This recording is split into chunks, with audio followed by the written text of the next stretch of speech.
मेरा नाम ऋषभ है। एक बार मैंने एक लड़की को बहुत तंग किया था। इतना तंग कर दिया था कि वो मुझसे दूर जाने लगी थी।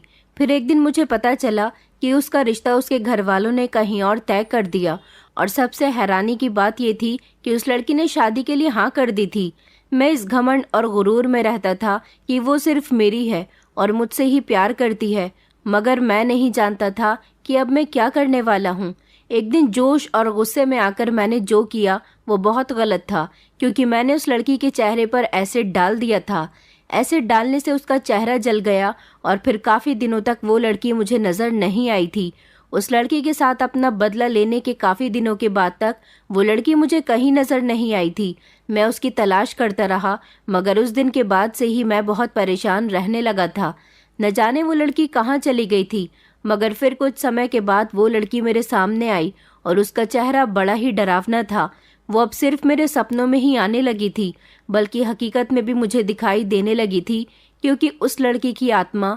मैं मिडिल क्लास फैमिली से बिलोंग करता था, बिल्कुल आज़ाद ख्याल का और अपनी मर्जी के मुताबिक ज़िंदगी गुजारने वाला इंसान था। मुझ पर मेरे पेरेंट्स भी किसी तरह की रोक टोक नहीं करते थे। आखिरकार मैं उनका लाडला बेटा था। 5 बहनों का इकलौता भाई होते हुए भी मैं इस बात की जिम्मेदारी नहीं समझता था कि अपनी जवान बहनों की जिम्मेदारी मुझे उठानी चाहिए, अपने बूढ़े पेरेंट्स की मदद करनी चाहिए। मगर नहीं, मैं तो अपनी दुनिया में ही मगन रहता था। मेरे दोस्तों ने काफ़ी हद तक बिगाड़ दिया था। मेरे दोस्त मुझसे जैसा कहते मैं वैसा ही किया करता था। ज़्यादातर उनके साथ मूवीज़ देखना, घूमने जाना और जितना हो सकता उनके साथ समय बिताया करता था। वो भी कुछ ऐसे ही थे। उनमें से कोई भी जॉब नहीं करता था। मेरी तरह वो सब भी अपने घर की जिम्मेदारियों से बचे हुए थे। पापा ने मेरी सबसे बड़ी बहन का रिश्ता लगा दिया था। मैं ये नहीं जानता था कि मेरे पापा अकेले बहन की शादी किस तरह से करेंगे, क्योंकि घर में बहन की शादी आने वाली थी और मुझे शादी में अपने दोस्तों के साथ खूब इंजॉय करना था। मेरी बहनों की फ्रेंड्स भी शादी में आती, जिन पर मैं लाइन मारता था। हर तरह के गलत काम हमारा फ्रेंड्स का ग्रुप किया करता था। मेरी मम्मी मुझे बहुत समझा समझा कर थक गई थी।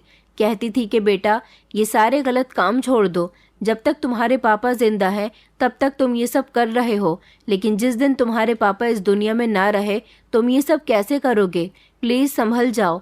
हमने बचपन से लेकर अब तक कभी तुम पर किसी तरह की रोक टोक नहीं की, मगर अब कहती हूँ कि अब वक्त बदल चुका है। अब तुम जवान हो गए हो, तुम्हारी बहनें भी जवान हो गई हैं। तुम्हें अपनी बहनों के बारे में भी सोचना चाहिए कि तुम कितना कुछ गलत करते हो। कहीं ऐसा ना हो कि तुम्हारी ऐसी हरकतों की वजह से तुम्हारी बहनों के रिश्ते आना ही बंद हो जाएं। मैंने मम्मी से कहा था कि मम्मी, जैसा आप सोच रही हो ऐसा कुछ भी नहीं होगा। मेरी बहनें बेहद खूबसूरत हैं और खूबसूरत लड़कियों के रिश्ते बहुत जल्द लग जाते हैं, जबकि मैं भी कुछ कम स्मार्ट नहीं था। हम सभी भाई बहन बिल्कुल अपने पापा पर गए थे, क्योंकि मेरे पापा बहुत स्मार्ट थे। मम्मी भी अच्छी थी, मगर लोग सबसे ज़्यादा मेरे पापा की तारीफ किया करते थे।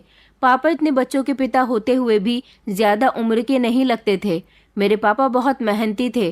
पापा की अपनी किराना स्टोर थी, जहाँ पर वो ठीक ठाक कमा लिया करते थे और हम सबका गुजारा आराम से हो जाता था। मेरी बहनें बहुत अच्छी थीं। बड़ी 2 बहनों की पढ़ाई फाइनल हो चुकी थी, जबकि छोटी बहनें अभी पढ़ाई कर रही थीं। मुझे तो पढ़ाई लिखाई में कोई इंटरेस्ट ही नहीं था। इंटर करने के बाद से ही मैंने दोबारा कभी किताबों को अपने हाथ में भी नहीं लिया था। पापा मुझे बहुत प्यार करते थे। मैं सबसे ज़्यादा लाडला तो अपने पापा का ही था, जो मुझसे कभी मेहनत मजदूरी करने के लिए कहते ही नहीं थे। 1-2 बार मम्मी कह भी दिया करती थी तो पापा मम्मी को डांट दिया करते थे। कहते थे कि मुझे उम्मीद है कि मैं नहीं रहूँगा तो मेरा बेटा सारी जिम्मेदारियाँ संभाल लेगा। अभी जब तक मैं जिंदा हूँ अपने बेटे को ऐशो आराम की ज़िंदगी देना चाहता हूँ, मगर मम्मी कहती थी कि ऐसे ऐशो आराम की भी क्या ज़रूरत है जिसमें अपना बेटा हमेशा कुछ न कुछ गलत करता हो। पापा कहते थे कि कोई बात नहीं, ये उम्र तो होती ही बिगड़ने की है। जैसा मेरा बेटा चाहता है वो वैसा ही करे, मुझे कोई परेशानी नहीं है। समय इसी तरह से गुजरता जा रहा था। मेरी बहन की भी शादी हो गई थी और अब पापा मेरी छोटी बहन के लिए रिश्ता तलाश कर रहे थे।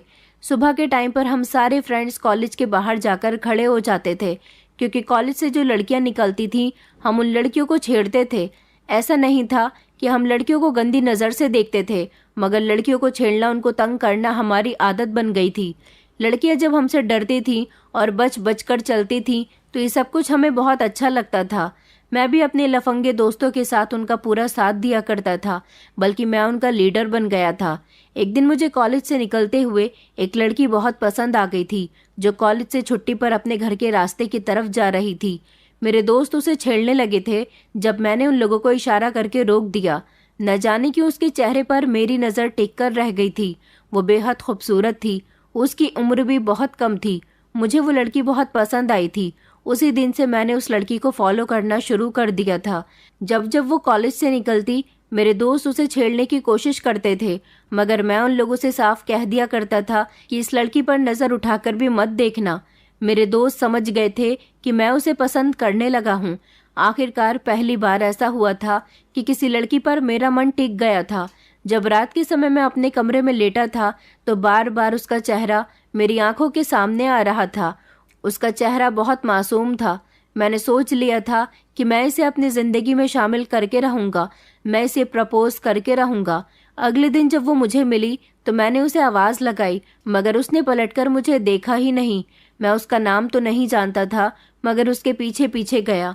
जब उसने पलटकर मुझे देखा तो वो कहने लगी कि तुम मेरा पीछा क्यों कर रहे हो। मैंने उससे कहा कि मुझे तुमसे कुछ बात करनी है, लेकिन न जाने क्यों वो मुझसे डर रही थी। वो कहने लगी कि प्लीज़ मेरा रास्ता छोड़ दो, मुझे घर जाने में देर हो रही है। मैं उससे कहने लगा कि मेरी बात को समझने की कोशिश करो, मैं तुमसे कुछ बात करना चाहता हूँ, आओ हम दोनों बैठकर कहीं बात करते हैं। मगर उसने मेरी बात नहीं मानी और वो वहाँ से भाग गई थी। मेरे दोस्त ये सब देखकर बहुत हंस रहे थे, मगर मैंने उन लोगों को चैलेंज किया था कि मैं इसे पटाकर ही रहूँगा। आखिरकार मैं इसे अपनी ज़िंदगी में शामिल करना चाहता हूँ, इससे मुझे सच्ची वाली मोहब्बत हो गई है। वो लोग हंसते हुए कहने लगे कि तुम जानती भी हो सच्ची मोहब्बत किसे कहते हैं। सच्ची मोहब्बत तो वो होती है जिसे एक पर ही दिल टिक जाए, फिर किसी और की तरफ नज़र न जाए। मैंने उसको यकीन दिलाने की कोशिश की कि इस लड़की के अलावा मुझे किसी भी लड़की का चेहरा देखना अच्छा नहीं लगता। इस लड़की से मुझे इसी तरह की मोहब्बत हो गई, मगर वो लोग मेरे खूब मजाक बनाते थे। मैं अपनी उनसे मजाक नहीं बनवाना चाहता था, इसलिए मैं चाहता था कि जल्द से जल्द इस लड़की को प्रपोज कर दूं, मगर ये वो लड़की थी कि मेरी बात मानने के लिए तैयार ही नहीं हो रही थी। मैंने इसे हर जगह फॉलो करना शुरू कर दिया था। जितना हो सकता मैं इससे बात करने की कोशिश करता था। मैंने इसका मोबाइल नंबर भी निकलवा लिया था और उसके घर का पता भी लगवा लिया था। मैं इसे कॉल कर करके खूब तंग किया करता था। मैं नहीं चाहता था कि ये मेरी वजह से किसी परेशानी का शिकार हो। मैं तो इससे सुकून से बात करना चाहता था, मगर वो मेरी बात का गलत मतलब लेकर जा रही थी। वो ये समझ रही थी कि मैं उसे तंग कर रहा हूँ, उसे परेशान कर रहा हूँ, उसे ब्लैकमेल करना चाहता हूँ, उसके साथ कुछ गलत करना चाहता हूँ, लेकिन ऐसा कुछ भी नहीं था। लाख कोशिशों के बावजूद भी उसने मेरी एक न सुनी और वो मुझे बार बार इग्नोर करती रही। न जाने कि वो मुझसे डरती थी। मैं जब भी उसके सामने आता वो बहुत घबरा जाती थी। इतने दिनों से मैं कोशिश कर रहा था कि एक बार वो मेरी बात सुन ले, मगर उसने मेरी बात ना सुनी। अपना नंबर भी उसने स्विच ऑफ कर दिया था। एक दिन मैंने उसे बीच सड़क पर पकड़ लिया और उसका हाथ पकड़कर कहने लगा कि काफ़ी दिनों से मैं तुम्हारे पीछे घूम रहा हूँ, तुम मुझे पागल समझती हो। आखिर मैं तुमसे प्यार करता हूँ और तुम समझ रही हो कि मैं ऐसे ही तुम्हारे पीछे पड़ा हुआ हूँ। वो कहने लगी कि देखो मेरा हाथ छोड़ दो, वरना मैं शोर मचा दूंगी। मैंने कहा, अच्छा शोर मचाना चाहती हो तो मचाओ, लेकिन मेरी बात कान खोलकर सुन लो। मैं तुम्हें पसंद करता हूँ और तुमसे शादी करना चाहता हूँ। मेरी बात सुनकर वो घबरा गई और कहने लगी कि नहीं, ऐसा नहीं हो सकता, तुम एक गुंडे मवाली हो, भला मैं तुमसे शादी कैसे कर सकती हूँ। वो बहुत डर गई थी। उसने रोना शुरू कर दिया था और उसका रोता हुआ चेहरा देखकर मेरा मन पिघल गया। मैंने उसका हाथ छोड़ दिया था। अपना हाथ छूटता हुआ देखकर वो फौरन ही रोते हुए वहां से भाग गई थी। मैंने सोच लिया था कि मैं अब इससे कोई बात नहीं करूंगा, बल्कि इसके पेरेंट्स से ही बात करूंगा। मैंने अपने दोस्त से कहकर इसके घर वालों का पता लगवाया। फिर मुझे एक इन्फॉर्मेशन मिली। मुझे पता चला कि इस लड़की का रिश्ता लग चुका है और इसके घर वाले इस साल इसकी शादी कर देंगे। ये बात मुझसे बर्दाश्त न हो सकी। अगले दिन फिर से मैंने रास्ते में उस लड़की को पकड़ लिया। उस लड़की का नाम मनीषा था। मैंने मनीषा से कहा कि तुम मुझसे प्यार करती हो ना, तुम्हारे घर वाले तुम्हारी कहीं और शादी कैसे करवा सकते हैं। देखो, मुझे तुम्हारे बारे में सब कुछ पता चल गया, इस रिश्ते से इनकार कर दो। वो मेरी बात सुनकर कहने लगी कि मैं तुमसे प्यार नहीं करती। मैं तुम जैसे गुंडे मवाली से कैसे प्यार कर सकती हूँ, जिसके सीने में दिल नहीं बल्कि पत्थर है, जो राह चलती लड़कियों को छेड़ता है। तुमने मेरा पीछा लिया हुआ है। मैंने जल्दी से अपनी जेब से चाकू निकालकर उसे डराने की कोशिश की ताकि वो अपने माता पिता से रिश्ते के लिए इनकार कर दे। वो बहुत डर गई थी और मेरे आगे हाथ जोड़कर कहने लगी कि प्लीज़ मुझे छोड़ दो, भगवान के लिए मेरा पीछा करना बंद कर दो, मैं तुमसे तंग आ चुकी हूँ। मैंने उससे कहा कि मुझे तुम पर बहुत गुस्सा आ रहा है। तुम अपने पेरेंट्स से रिश्ते के लिए इनकार कर दो और कहो कि तुम मुझसे शादी करना चाहती हो। मैंने उसका हाथ पकड़ा और कहा कि अगर तुमने ऐसा नहीं किया तो अच्छा नहीं होगा। उसने मुझे झटका और अपने हाथ से एक जोरदार थप्पड़ मेरे गाल पर मार दिया था और कहने लगी कि ऐसा कभी नहीं होगा। मैं एक इज्जतदार लड़की हूँ, तुम जैसे इंसान के साथ तो मैं बात करना भी पसंद नहीं करती। आज उस लड़की के अंदर इतनी हिम्मत न जाने कहाँ से आ गई थी। ये सब करके वो वहाँ से चली गई थी। मैं चाहता तो गुस्से में चाकू से उस पर वार भी कर सकता था, मगर मेरा हाथ थमकर रह गया था। मेरे दोस्त भी मुझे देखकर जोर जोर से हंसने लगे थे। ऐसा पहली बार हुआ था कि किसी लड़की ने मुझ पर हाथ उठाया था और उसकी वजह से मुझे बेइज्जती का सामना करना पड़ रहा था। मैंने सोच लिया था कि मैं अपने इस थप्पड़ का बदला इस लड़की से लेकर ही रहूंगा और इससे शादी भी करके रहूंगा, चाहे जो हो जाए। उसको शादी के लिए रजामंद करने के लिए और उसको डराने के लिए, ताकि वो डर जाए और मुझसे शादी कर ले। मैं एसिड लेकर चला गया था। जब वो अगले दिन कॉलेज के अंदर जाने वाली थी तो फिर से मैंने उसका हाथ पकड़ लिया। मैंने उससे कहा कि बताओ मुझसे शादी करोगी या नहीं। मैंने उसे एसिड दिखाकर डराया। वो एसिड देखकर बहुत कांपने लगी थी और कहने लगी थी कि प्लीज़ मुझे छोड़ दो, प्लीज़ मुझे जाने दो। देखो ये एसिड को मुझसे दूर रखो, मुझे देर हो रही है, मेरी क्लासेस का टाइम हो रहा है।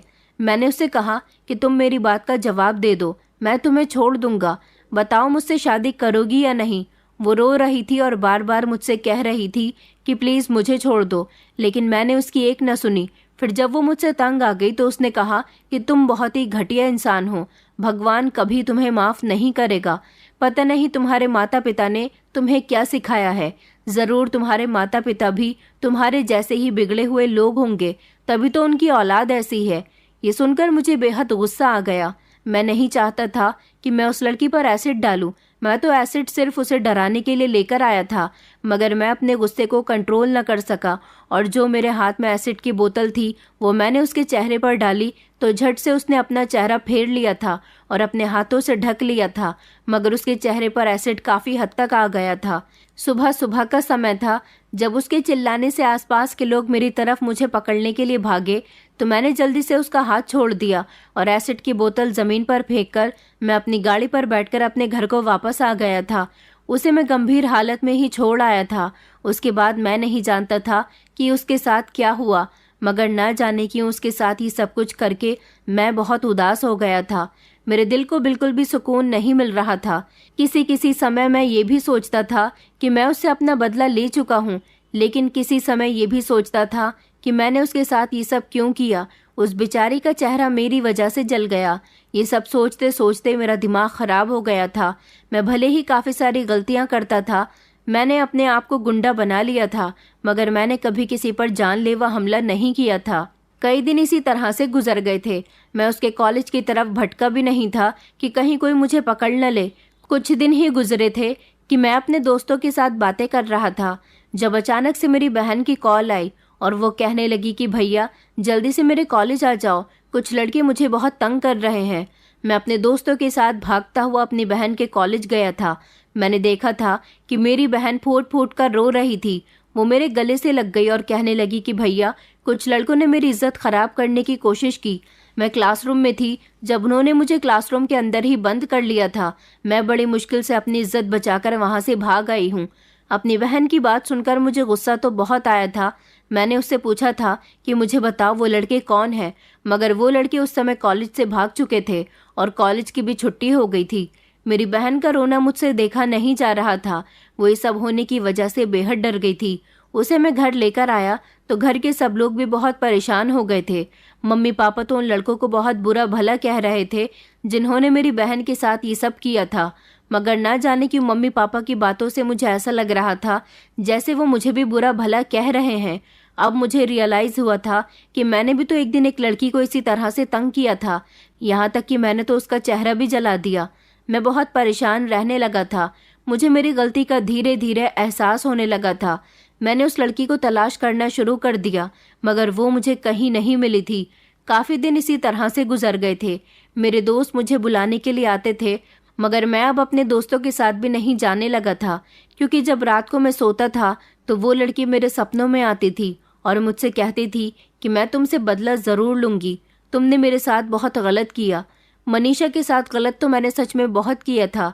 मैं चाहता तो उससे तसल्ली से भी बात कर सकता था, मगर मैंने हर बार उससे अपनी मोहब्बत का इजहार गुस्से में आकर किया, जिसकी वजह से वो बहुत डर गई। मैं हर जगह मनीषा को तलाश कर रहा था।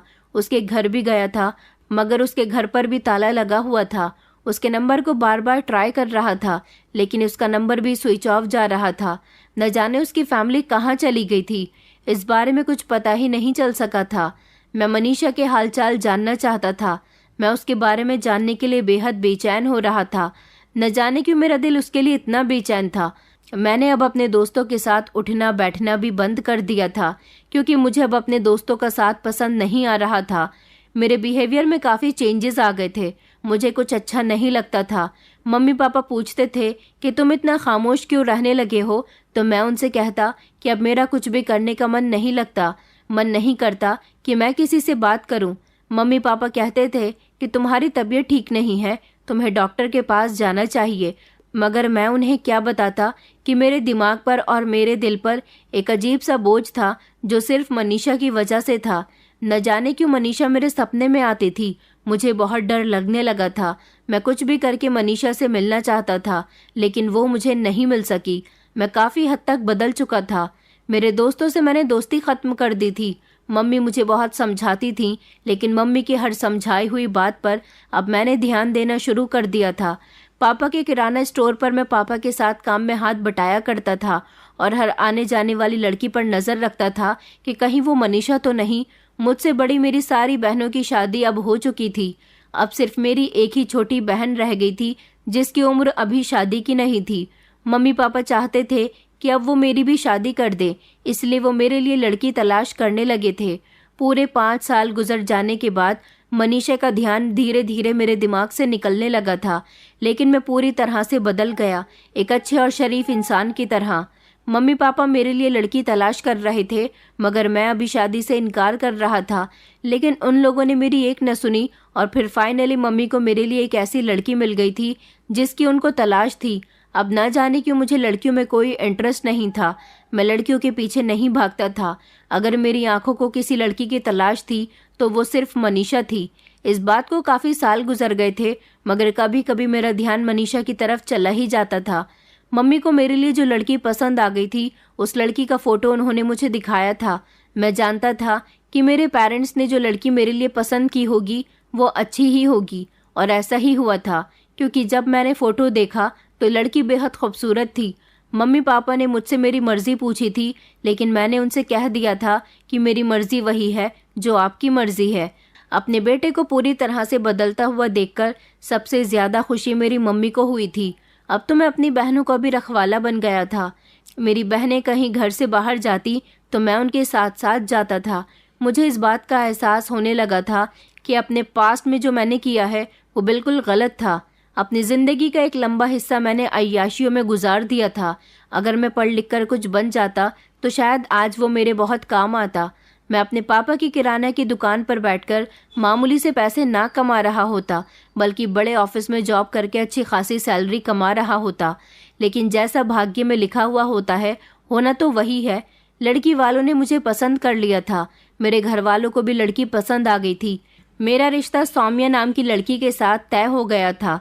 सुना था कि ये लड़की बीए फाइनल है, भोली भाली मासूम और संस्कारी लड़की है। मेरी बहनों को भी सौम्या बहुत पसंद आई थी। मेरे पेरेंट्स चाहते थे कि वो जल्द ही मेरी शादी कर दे, इसलिए उन्होंने लड़की वालों से शादी के डेट मांगी थी। लड़की वालों को भी कोई एतराज़ नहीं था, इसलिए मेरी शादी 6 महीने के अंदर अंदर सौम्या के साथ हो गई। मुझे अपनी शादी की कोई खुशी नहीं थी। न जाने क्यों अंदर से मेरा दिल बहुत बुझा बुझा सा हो रहा था। मैं जब कमरे में गया और मैंने देखा कि बिस्तर पर सोमिया दुल्हन बनी हुई है, उसने अपने चेहरे पर घूंघट किया हुआ था। मैंने जैसे ही उसका घूंघट उठाकर उसका चेहरा देखना चाहा तो ना जाने क्यों मुझे एक अजीब सा झटका लगा था। ऐसा लगा था कि इस लड़की को मैंने पहले भी कहीं देखा है, मैं इसे जानता हूँ, मगर कहाँ और ऐसा मुझे क्यों लग रहा था, जबकि मैंने इससे पहले सौम्या को सिर्फ फोटो में देखा था। वो मेरे लिए एक तरह से अनजान ही थी। फिलहाल मैंने सौम्या से थोड़ी बहुत बातचीत की थी और फिर उसके बाद हम दोनों ने अपनी ज़िंदगी की नई शुरुआत कर दी थी। सौम्या सच में बहुत भोली भाली और मासूम थी। उसकी आवाज़ न जाने क्यों मुझे जानी पहचानी लगती थी। ऐसा लगता था जैसे उसकी मीठी सी आवाज़ मैं पहले भी कभी सुन चुका हूँ। शादी के अगले ही दिन जब मैं बाथरूम से नहाकर बाहर निकला और अपने कमरे की तरफ आया तो सामने शीशे पर मेरी नज़र पड़ते ही मेरे पैरों तले से ज़मीन निकल गई थी, क्योंकि शीशे पर तो एक तस्वीर लगी हुई थी जिसको देखकर मैं बुरी तरह से डर गया था। एक ज़ोरदार झटके से मैं ज़मीन पर गिर गया और ज़ोर ज़ोर से चिल्लाने लगा। ये तस्वीर मनीषा की थी। जब मैंने उस पर एसिड डाला था तो उसका चेहरा जल गया था। वह ज़ोर ज़ोर से चिल्ला रही थी और उसके जले हुए चेहरे की ही तस्वीर आज मेरे कमरे के शीशे पर लगी हुई थी। मैं उसे देखकर ज़ोर ज़ोर से चिल्लाने लगा। उसका चेहरा बेहद खतरनाक लग रहा था। तभी सौम्या भागती हुई आई और कहने लगी कि आपको क्या हो गया। मैंने कहा कि ये देखो, ये शीशे पर किसकी तस्वीर लगी हुई है। सौम्या ने शीशे की तरफ देखा और कहने लगी कि शीशे पर तो किसी की भी तस्वीर नहीं है। मेरे शोर की आवाज़ सुनकर मेरे मम्मी पापा भी कमरे में आ गए थे और मेरी बहन भी। मैंने सौम्या से कहा कि नहीं सौम्या, ध्यान से देखो, शीशे पर एक तस्वीर लगी हुई है। मगर सौम्या साफ इनकार कर रही थी कि कहने लगी आपको कोई गलतफहमी हुई है, शीशे पर कोई भी तस्वीर नहीं है, वहाँ सिर्फ शीशा है। जब मम्मी पापा कमरे के अंदर आए तो मैं झट से अपनी मम्मी के गले लग गया था और बहुत कांप रहा था। मैंने जब उनको बताया कि शीशे पर किसी की तस्वीर लगी हुई है, सौम्या को दिखाई नहीं दे रही, तो सब लोगों ने शीशे की तरफ देखा और कहने लगे कि तुम ये कैसी बातें कर रहे हो बेटा, शीशे पर तो कोई भी तस्वीर नहीं है। जब मैंने पीछे पलटकर दोबारा से शीशे की तरफ देखा तो ये देखकर मेरे होश उड़ गए थे कि शीशे पर सच में कोई तस्वीर नहीं थी। इसका मतलब ये था कि सच में ये मेरा वहम था। मगर मेरा वहम कैसे हो सकता था? मैंने तो खुद अपनी आंखों से मनीषा के जले हुए चेहरे की तस्वीर शीशे पर लगी हुई देखी थी। सबने मुझे यही समझाया था कि तुम्हें कोई गलत फहमी हुई है, वहाँ कोई तस्वीर नहीं है। और भला तुमने किसकी तस्वीर देख ली? अब मैं सबको क्या बताता कि मैंने किसकी तस्वीर देखी थी, क्योंकि ये बात तो कोई भी नहीं जानता था जो मैंने मनीषा के साथ किया था। मेरे पास खामोश रहने के अलावा और कोई दूसरा रास्ता नहीं था। इस हादसे के होने से मैं बुरी तरह से डर गया था, लेकिन फिर मैंने सोचा कि मैं ज़्यादातर अपने दिमाग पर मनीषा को सवार रखता हूँ, शायद मुझे इसीलिए उसका चेहरा नज़र आ गया था। फिर मैंने अपना ध्यान इस बात से हटाने की कोशिश की, लेकिन 2-3 दिन गुजरे थे जब हमारे घर में कोई भी नहीं था, सिर्फ मैं और सौम्या थे। मेरे पेरेंट्स और मेरी बहन हमारे किसी रिश्तेदार के यहाँ शादी में गए हुए थे। पापा ने कहा था कि तुम सौम्या को अपने साथ शॉपिंग पर ले जाना। मैंने सौम्या से तैयार होने के लिए कहा था।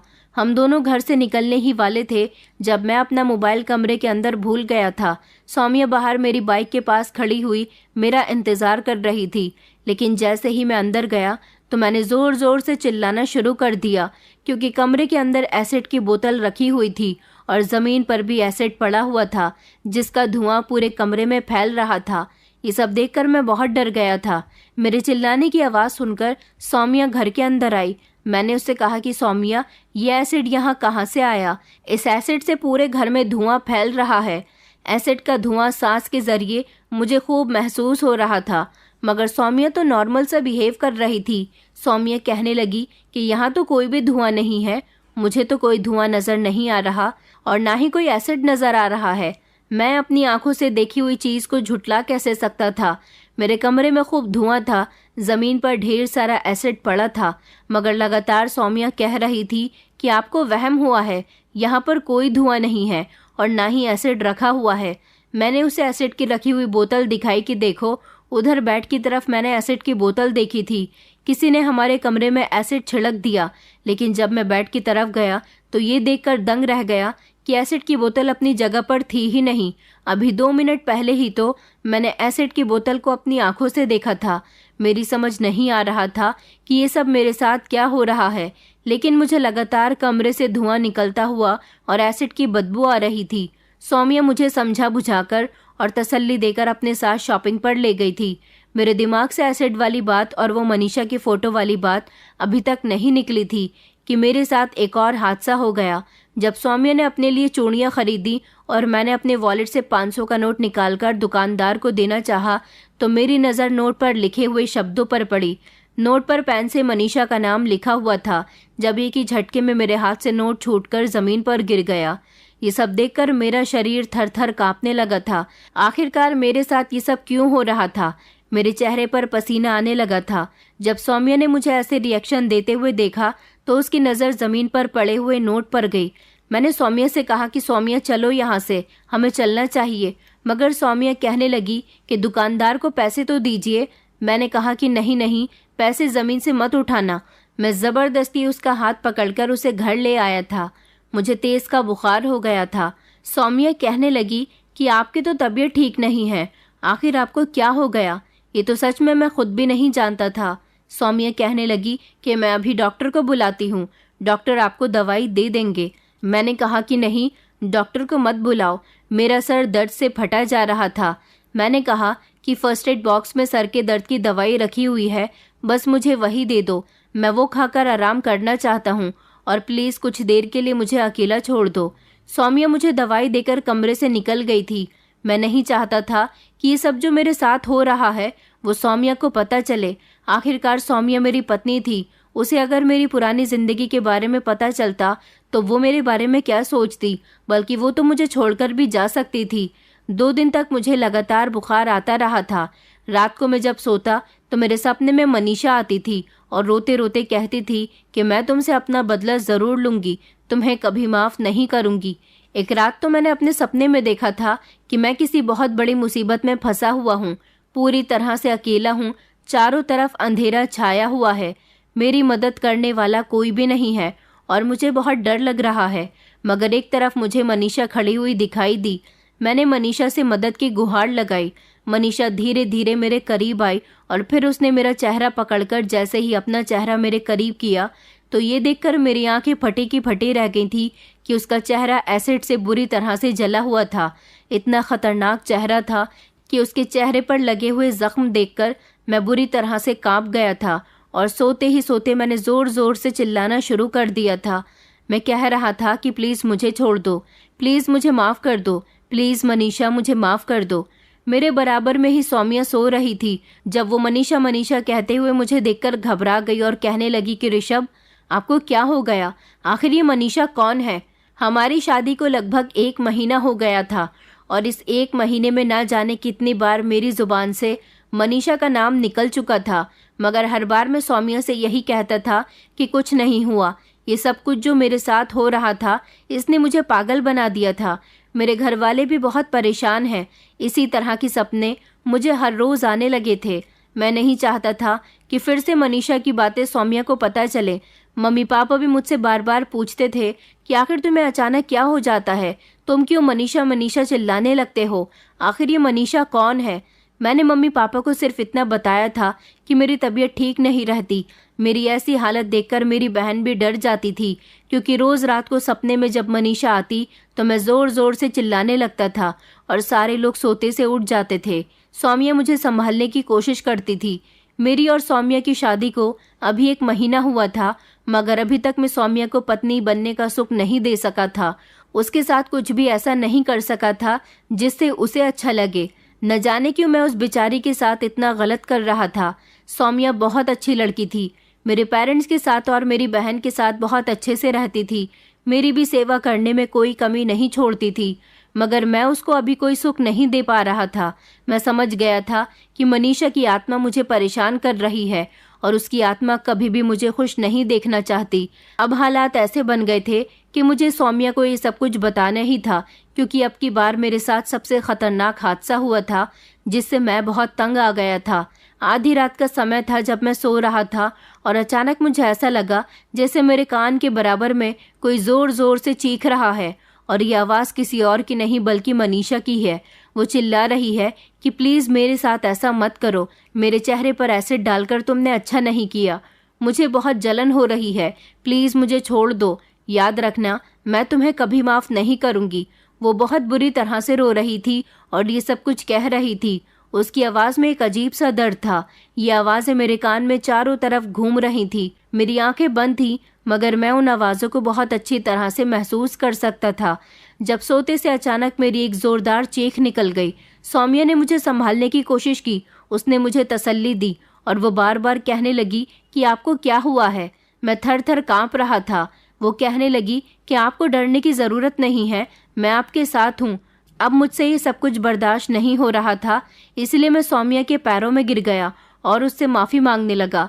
मैंने कहा, सौम्या मुझे माफ़ कर दो, प्लीज़ मनीषा से कहो कि वो भी मुझे माफ़ कर दे। सौम्या कहने लगी कि आखिर ये मनीषा कौन है? मैं आपके मुंह से मनीषा मनीषा सुनकर थक गई हूँ।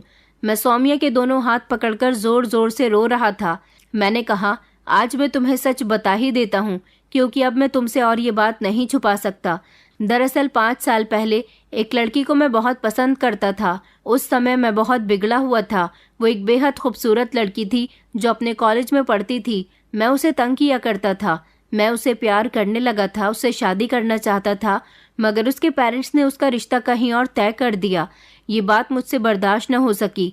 मैंने उसे बहुत समझाया कि अब तुम अपने घर वालों से इस शादी के लिए इनकार कर दो, मगर वो मुझे गुंडा मवाली समझती थी। मैंने रास्ते में उसका हाथ कई बार पकड़ा था, कई बार तो मैं उसका रास्ता रोका करता था। हर बार उसके साथ गलत बिहेव करता था। वो सीधी सादी मासूम सी लड़की थी। मेरी ऐसी हरकतों से बहुत डर जाती थी। वो मुझसे कहती थी कि तुम जैसे गुंडे इंसान से मैं क्या, कोई भी लड़की शादी नहीं करेगी। लेकिन जब वो मुझे बुरा भला कहती थी तो मुझे बहुत गुस्सा आता था। ऐसा लगता था जैसे वो मेरी इंसल्ट कर रही है। वो अपने पेरेंट्स को इनकार करने के लिए तैयार नहीं हो रही थी, तो मैंने ठान लिया था कि वो मेरी नहीं हो सकती तो मैं उसे किसी और का भी नहीं होने दूंगा। इसलिए मैं गुस्से में उसके पास चला गया और एसिड लेकर उसके चेहरे पर डाल दिया था। मैं तो उसको वहीं सड़क पर तड़पता हुआ छोड़कर भाग आया था ताकि मुझे कोई पकड़ न ले। लेकिन उस दिन के बाद से वो मुझे कहीं दिखाई नहीं दी। तभी से वो मेरे सपने में आती है। मैं बहुत बेचैन रहने लगा हूँ। मैं उससे माफ़ी मांगना चाहता हूँ, मगर मुझे उसका कोई पता नहीं चला। फिर मुझे रियलाइज़ हुआ कि मैंने उस लड़की के साथ बहुत गलत किया। मोहब्बत करने वाला इंसान दरिंदगी नहीं दिखाता, मगर मैंने अपनी मोहब्बत का इजहार उसे ठीक से नहीं किया। अगर मैं चाहता तो उसके लिए अच्छा इंसान बन सकता था, उसको तब प्रपोज कर सकता था, मगर मैंने गलत रास्ता अपनाया। अब मैं एक अच्छा इंसान बन गया हूँ तो बार बार उसका चेहरा मेरी आंखों के सामने आने लगता है। हमारी शादी के बाद तो घर में भी कुछ ऐसे हादसे मेरे साथ हुए जिसमें मुझे कई बार मनीषा दिखाई दी। मुझे लगता है कि शायद उस हादसे के बाद मनीषा इस दुनिया से चली गई, तभी तो उसकी आत्मा मुझे परेशान कर रही है। मैं कितना गिरा हुआ इंसान हूँ जिसने एक लड़की को मौत के घाट उतार दिया। शायद उसका चेहरा एसिड से झुलस गया होगा तो वो बेचारी मर गई होगी। मगर सौम्या, मेरा यकीन मानो, मुझे बाद में रियलाइज़ हो गया था कि मैं ही गलत हूँ। मैंने उसके साथ गलत किया। मैं अब एक अच्छा इंसान बन गया हूँ। उससे माफ़ी मांगना चाहता हूँ। मैं बहुत परेशान हो गया हूँ। मुझे वो सपनों में भी दिखाई देती है और मैंने खुद अपनी आंखों से यहाँ इधर शीशे के सामने उसके जले हुए चेहरे की फ़ोटो देखी थी और यहाँ ज़मीन पर मैंने एसिड पड़ा हुआ देखा था। और उस दिन जब मैं तुम्हें चूड़ियाँ दिलाने के लिए गया था तो मैंने 500 के नोट पर मनीषा का नाम लिखा हुआ देखा था। और आज फिर मैंने देखा कि मेरे कानों के चारों तरफ मनीषा की आवाज़ गूंज रही थी। ऐसा तभी हो सकता है जब मनीषा मेरे आसपास हो। वो यहीं कहीं है और मुझसे अपना बदला लेना चाहती है। मैं पागलों जैसी हरकतें करने लगा था, चारों तरफ देखने लगा था और कहने लगा था कि मनीषा, तुम जहाँ भी हो प्लीज़ मेरे सामने आ जाओ, मुझे माफ़ कर दो, मगर मुझे तंग मत करो। मैं अपनी गलती मानने के लिए तैयार हूँ। मैं ज़मीन में बैठकर फूट फूट कर रोने लगा था जब सौम्या ने मुझे सहारा दिया और वो उठाकर मुझे बिस्तर तक ले आई थी। मुझे इस तरह रोते हुए देखकर सौम्या ने अचानक मुझसे कुछ ऐसे शब्द कहे थे जिन्हें सुनकर मेरे होश उड़ गए थे। सौम्या कहने लगी कि मैंने तुम्हें माफ़ कर दिया। मैंने चौंक कर उसकी तरफ देखा। मैंने कहा, तुम ये क्या कह रही हो? सौम्या कहने लगी, जो तुमने सुना। दरअसल मैं सौम्या नहीं, मैं मनीषा हूँ। मैंने उसके चेहरे को ध्यान से देखा और कहा कि नहीं, ऐसा नहीं हो सकता। तुम मनीषा कैसे हो सकती हो? सौम्य कहने लगी, क्या तुम्हें मेरी आवाज़ से नहीं लगता कि मैं मनीषा हूँ? मैं वही लड़की हूँ जिस पर तुमने एसिड डाला था। मेरा बदला पूरा हो गया। मैं तुम्हें तुम्हारी गलती रियलाइज़ करवाना चाहती थी, मगर तुम्हें तो तुम्हारी गलती का एहसास दिलाने में मेरा साथ मैं ही नहीं बल्कि ऊपर वाला भी दे रहा था। मैं नहीं जानती थी कि तुम सपने में क्या देखते थे, मगर मैं इतना ज़रूर जानती हूँ कि जैसी कंडीशन है उस हिसाब से तुम सच में बदल गए हो। तुम नहीं जानते कि उस दिन जब तुम मेरे चेहरे पर एसिड डालकर चले गए थे तब मैं कितनी तकलीफ से गुजर रही थी। मुझे वहाँ के लोगों ने अस्पताल पहुँचाया था। मेरे मम्मी पापा मुझे देखकर बहुत डर गए थे। मेरी कंडीशन बिल्कुल भी ठीक नहीं थी। कुछ दिन तक मेरा हॉस्पिटल में ट्रीटमेंट चलता रहा और फिर जब मैं घर आई तो आईने में अपना चेहरा देखकर मैं बहुत रोती थी। दिन रात रोती रहती थी और सोचती थी कि मेरे साथ अब ना जाने क्या होगा। जिस लड़की के साथ मेरी शादी होने वाली थी वहाँ से भी मेरा रिश्ता ख़त्म हो गया। हर कोई मुझे देखकर डर जाता था और उसी दिन से मैंने ठान लिया था कि मैं तुमसे अपना बदला लेकर ही रहूँगी। लेकिन इससे पहले मुझे अपनी पहचान, अपना चेहरा बदलना था। मेरे पेरेंट्स ने मेरा साथ दिया। उन लोगों ने मेरी प्लास्टिक सर्जरी करवाई। मेरा चेहरा बदल गया। मैं बेहद खूबसूरत हो गई। और फिर जब तुम्हारे घर मेरा रिश्ता आया, मेरे घर वालों ने जब तुम्हारा फ़ोटो मुझे दिखाया तो मैंने फ़ौरन ही इस रिश्ते के लिए हाँ कर दी थी, क्योंकि शायद भगवान भी यही चाहता था कि मैं तुमसे बदला इसी तरह से लूँ। मैं तुमसे शादी करने के लिए तैयार हो गई और शादी के बाद जब इस घर में आई तो वो हादसे जितने भी तुम्हारे साथ हुए वो एक इत्तेफाक नहीं बल्कि वो सब मैंने जान के किए थे। शीशे पर अपने जले हुए चेहरे का फ़ोटो भी मैंने लगाया था और फिर ऐसे एक्टिंग करने लगी जैसे मुझे फ़ोटो दिखाई ही नहीं दे रहा। इससे पहले तुम्हारे पेरेंट्स कमरे में आते मैंने फ़ौरन ही वो फ़ोटो वहाँ से हटा दिया था। कमरे में एसिड भी मैंने ही डाला था और तुम्हारे सामने एक्टिंग करने लगी जैसे मुझे कमरे में फैलने वाला धुआं दिखाई ही नहीं दे रहा था। तुम्हारे वॉलेट में घर से निकलने से पहले मैंने 500 के नोट पर अपना नाम खुद ही लिखा था और फिर तुम्हारे साथ ऐसे एक्टिंग करने लगी जैसे मैं कुछ जानती ही नहीं हूँ। और अभी भी जो तुम्हें आवाज़ें सुनाई दे रही थी वो आवाज़ें मेरे मोबाइल से आ रही थी।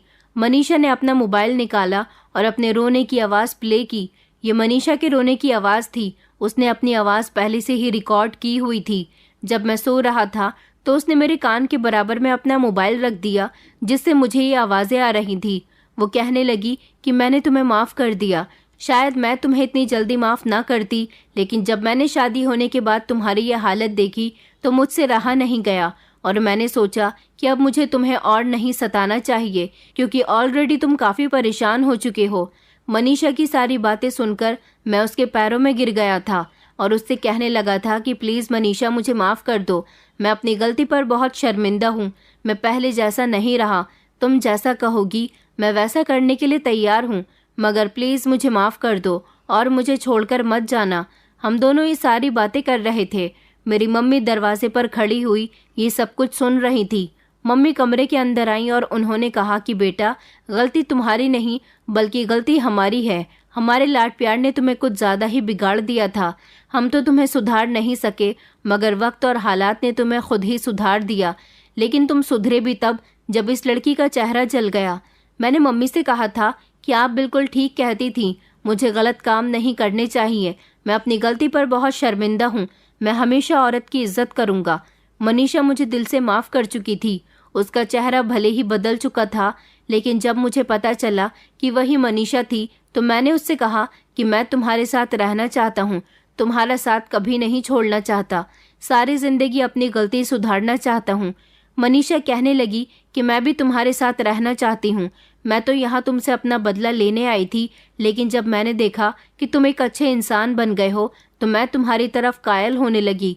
इस तरह हम दोनों के बीच होने वाली सारी मिसअंडरस्टैंडिंग ख़त्म हो गई थी।